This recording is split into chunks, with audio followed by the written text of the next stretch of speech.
Emotional damage. Sup art nerds, it's me, Mark, Markk, and again, welcome to another session of welcome to another Markk video. And in this video, I know that you already know what video this is because I know that you read the title and it's the long-awaited and annoyingly highly requested anatomy video of mine. Sorry, I just now realized I really just got bullied and heckled by my own audience into making a video. But yeah, whatever. Anyways, you guys know how I feel about tutorials. You know, the thing with me having this humongous fear of teaching people the wrong thing and instilling in them a bad habit, yada yada yada. Long story short, let me preface this before we begin the story, okay? First of all, this is, as indicated by my video title, basic anatomy, meaning I don't want this video to be too long, so I won't delve into the intricacies of how I draw the male and female muscle anatomy. Those are two separate videos that I'll make someday at some point. This video is basic anatomy, simply meaning, and this is the second thing I'll preface, this is how I, Markk, simplify the human body into simple shapes. Okay, I didn't learn this from anyone. I didn't learn this from a tutorial on YouTube. I came up with it based on my own study of all the drawing fundamentals and this one male anatomy video by David Finch. By the way, this video is the only anatomy tutorial I have ever watched in my life. You know, I don't watch anatomy tutorials because I'm satisfied with the way I do it. I like the one that I created, you know, the method I created. So, you know, if anyone watching this says, somebody already does it the way you do it, Markk, you didn't come up with that, shut up. Okay, as far as I know, I did. So, oh fucking well, I don't care. But yeah, like I said, this simple anatomy breakdown that I came up with, I'm not gonna lie, also contributes to my speed at making comics. So there's one incentive to try to master it because you never know, you might just up your drawing speed too. But anyways, before wasting any more precious time, let's get booty butt deep into the tings of the ting, you know what I'm saying? What? Whatever, let's go. So, okay fellas and fellarettes, what you're seeing right now is my breakdown of the key human body parts into their simple shapes, or you know, the simple shapes that I use. And for the sake of this video, the mannequin that these simple shapes build will look male, but you know, if you add two spheres on the chest, you know, more volume in the hip area or the hip shape thingies, it basically becomes a female. So there you go. Getting into it, this is the shape that I use for the head. I came up with this by combining the Loomis method of drawing the head. By the way, Loomis method didn't work for me, so I came up with this method. But yeah, I combined the Loomis method with this method where I draw a box and then I put a sphere in that and then I cut the sides of it flat, and you know, that makes the head shape. Keep in mind, this is why my style looks so boxy, like especially in like my male characters. You know, as for female characters, I usually round out the chin area more, and yeah, that's how I do that, in case you're wondering.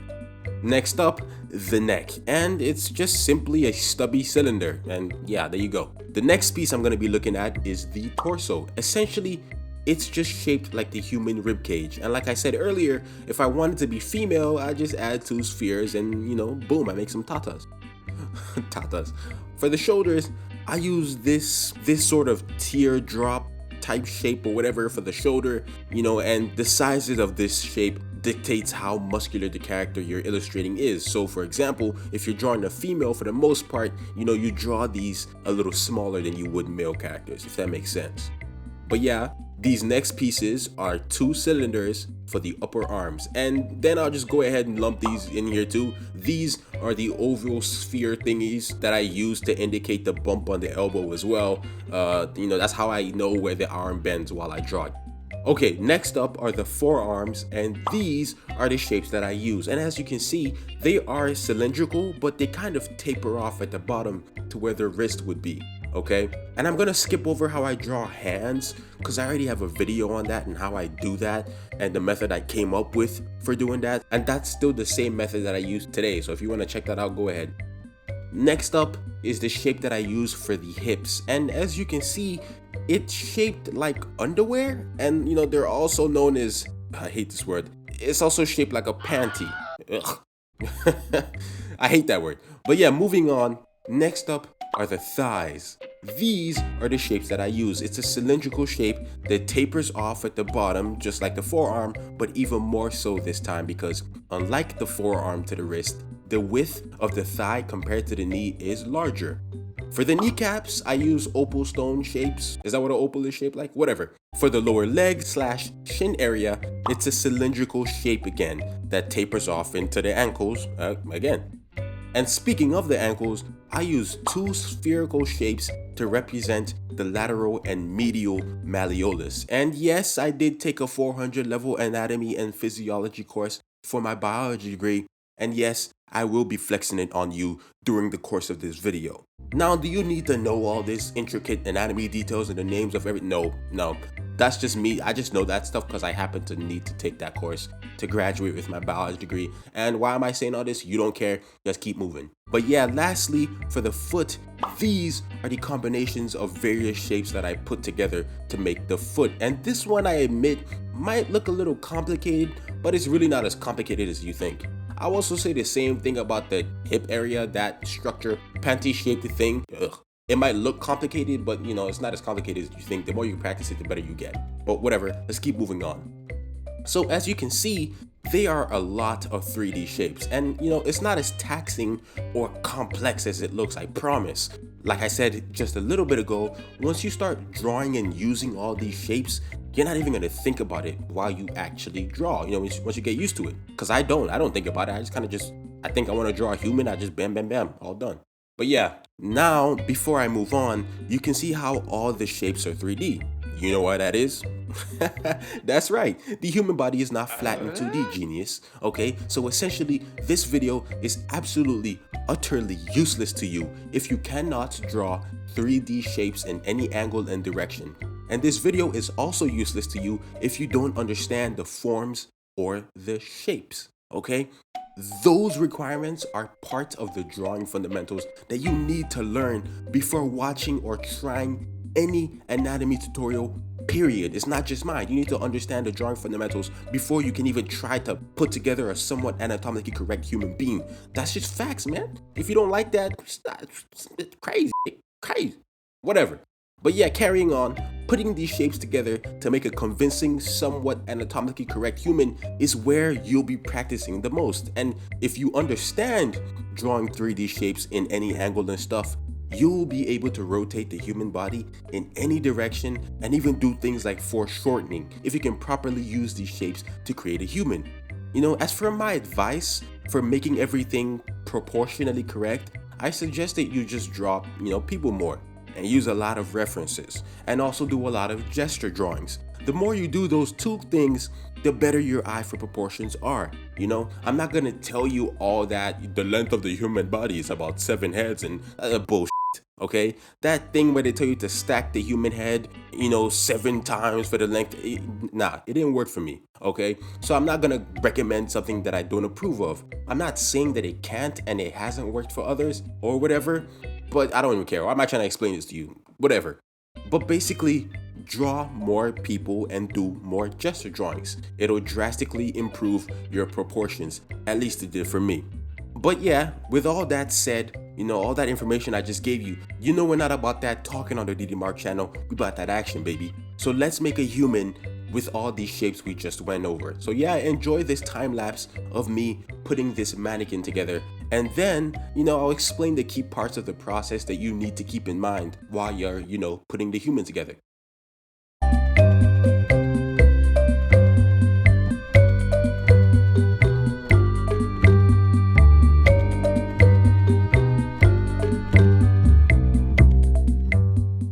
Okay, so this is the mannequin of the human, and in red, I have highlighted the key places to keep in mind when constructing the human body, okay?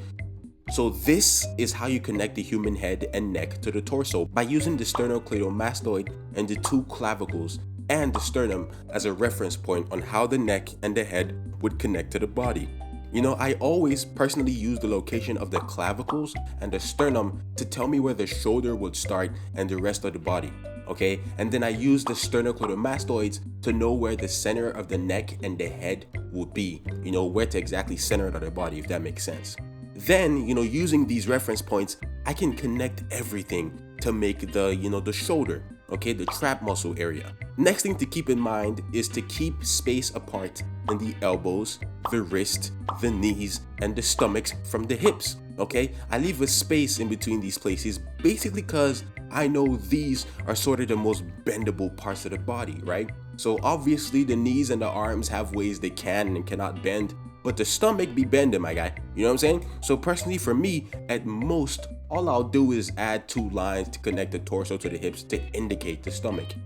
And finally, for the connection of the thighs to the hip or panty, I always leave a space like this. And this is because in my mind, that is where the ball of the femur being the bone in the thigh, connects into the ilium being the bone in the hip. And also, like I said earlier, this is where a lot of movement will happen as well. Also, it's in this space that I add the volume to the hips that indicate whether it's a female character, okay? And yeah, basically to prove how effective and fast this method is, especially when making comics or manga, when you have a really solid grasp of these shapes and how they connect and how they overlap, this is a quick sketch of me showing you how you can use this method to easily foreshorten. Keep in mind, because of how good I am with this method, I can crank out a sketch like this in like 1.5 to 2 minutes. And as you can imagine, this contributes to my speed in comic creation, okay? And yeah, lastly, to show you I'm not just chatting shit, here is a time lapse of me sketching an actual person. And although I add muscle details and stuff, like I said earlier, something I'll cover in a separate video, you can still see me use the simple anatomy method that we went over in this video at the core to construct the pose and the proportions.